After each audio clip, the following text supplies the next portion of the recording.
And so what are you doing now for your own clients from a capital allocation perspective amongst a variety of different assets?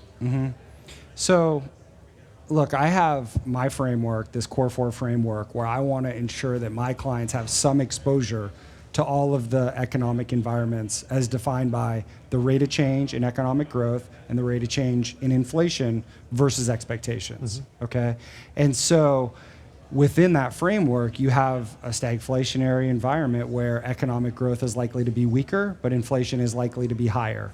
And this environment that we're discussing, whether the analogy is the 40s, whether it's the 70s, the assets that perform well in that environment are the ones that are inflating, which would be commodities and gold, real assets. And also treasury inflation protected securities or TIPS bonds as issued by the US government.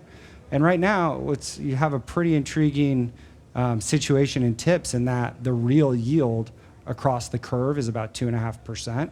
Which is actually historically high. So you're getting a 2.5% real return. So if inflation ends up being 4, you're getting 6.5.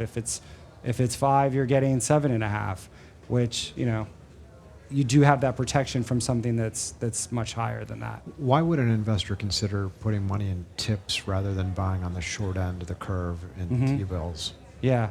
So look, tips, I would argue in the short term are even safer than just short treasury bills, right? They both have the optionality in order to sell and deploy that.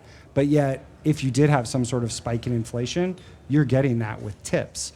And also embedded in tips are the inflation expectations that exist in the nominal yield in a short-term treasury, like a 3-month T-bill where you can get 5.5, 5.6%. So, but that's, again, that's only one piece of what the full asset allocation would be. My clients do own US stocks, right? It's their largest individual holding because I can talk about these potential outcomes in the world and what assets would do well. But again, it's just a probability distribution of what could happen and could be wrong. And so if for some reason we did enter more of a Goldilocks environment, US stocks are going to do well, okay? And there are still a lot of excellent businesses in the S&P 500, for instance, or in the value indices as they have more exposure to commodity producers that could do well in these other environments. So that's how I'm thinking about it.